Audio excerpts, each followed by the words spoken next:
bring in Professor Peter Mathews, who's a political analyst with Southern California University and joins us from that state live now at this hour. Prof, it's great to have you on the SABC News channel. I know it's just about midnight where you're at, even though it's just after 9 o'clock here. So we appreciate your staying up to help us understand what we've just witnessed. And perhaps we could just kick things off, Prof, with the optics of the debate that took place a few hours ago.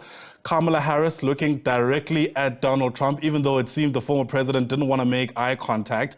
What do you make of that before we jump into the substance of what took place? That showed a tremendous amount of strength on her part.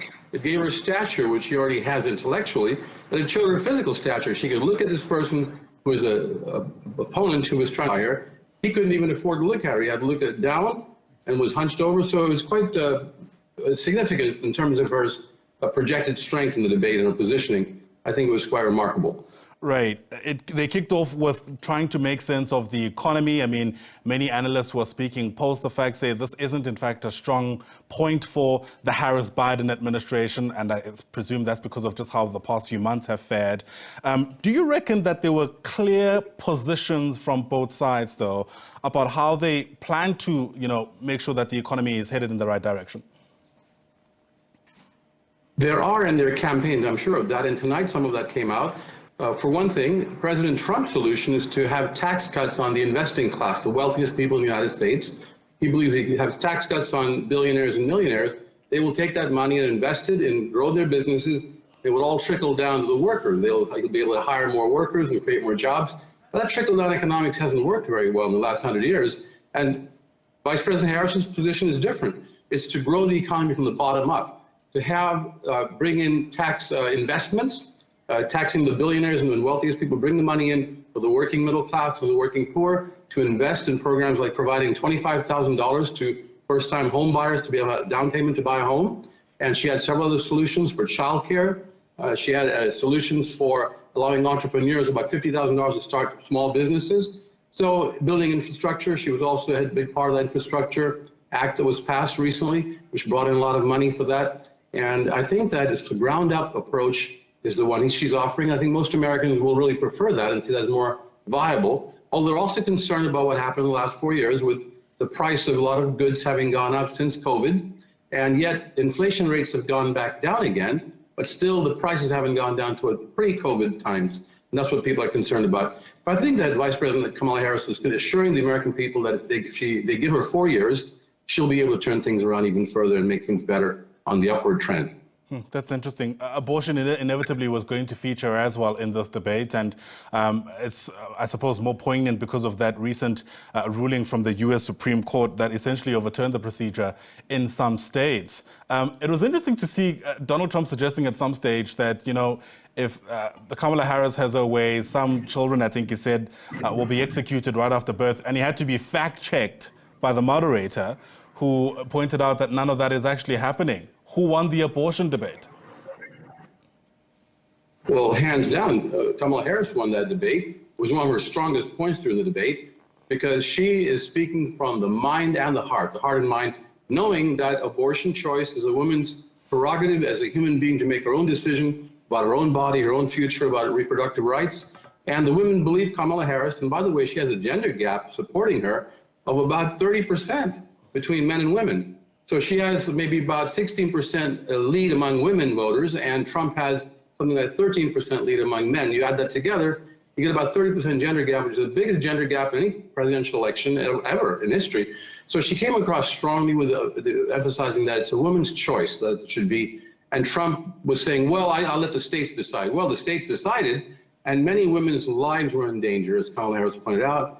There are women bleeding in the parking lots while they're waiting to have health care regarding an aborted situation that was very precarious for them when they were pregnant. There were young girls who were raped by stepfathers and had to go to the neighboring state to get an abortion. A 10-year-old girl, for example, a doctor provided abortion treatment to an abortion pill. It wasn't a medical abortion, it was a pill. And that was something that helped her be able to overcome this situation, a little 10-year-old girl. And Kamala Harris pointed out those very poignant examples of when this danger for women and their health and girls and their health because of Trump's Supreme Court that overturned the nationwide guarantee on abortion before Roe v. Wade was overturned in the Dobbs decision by the Trump-led court. He Right. appointed 3 of those justices that voted to overturn Roe v. Wade. So that's what happened with abortion. She won clearly on that. Right. Although Donald Trump did come out to say very clearly, I think, that he's not really in support of an outright ban on abortion. He also mentioned some exceptions, including, instances where women were raped or in the case of incest. How do you reckon that landed with his constituency? I think some of his constituents believed him, but then again, people will say, "Show me what you did. How can we trust that you won't?" In fact, he refused to say that he would veto a nationwide abortion ban bill if it came to his desk. He refused to make a commitment on that when she asked him to. So that's kind of shaky for him. But he did talk about exceptions. He did say if the mother's life is in danger, he would allow abortions. But he's going to vote in Florida in this very strict case of opposing a liberalization of the abortion law in Florida. Because right now, I believe up to 6 weeks people can have abortions, but many women don't even know they're pregnant up to 6 weeks. And Trump is saying that he's going to vote to keep that ban, that low amount of time abortion in place. So he's really all over the place on the abortion issue. He's changed his mind.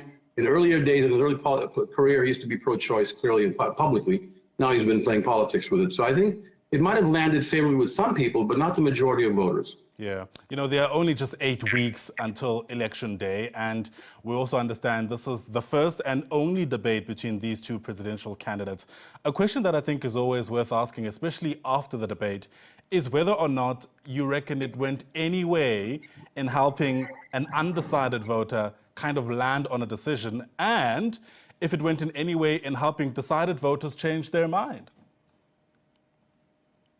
I think the second part is more likely, that it landed with some undecided voters and helped them make up their mind. Because, and by the way, 28%, the polling, it showed that 28% of the voters said that they didn't know enough about Kamala Harris to make up their minds before the debate. So she had an opportunity to expand her acquaintance with the voters and even expand her voting base by bringing in some of those 28% who wanted to know more about her and didn't know. But Trump, only 9% said they wanted to know more about him. So the potential there was for Kamala Harris to expand her base with her performance, and she did very clearly very well. Most people say she won this debate hands down, and that'll help her with the undecided voters where she had a larger potential to gain more support. As far as those who made up their mind already, I think this debate didn't really help in any way to change their minds that much. All right, it's remarkable to see how much may have changed since, Joe Biden bowed out of the race and Kamala Harris took over. But we'll all wait for November to see how things ultimately unfold. Professor Peter Mathews, great speaking to you. Thanks very much indeed for your time. Professor Mathews live to us there from California. He's with the Southern California University.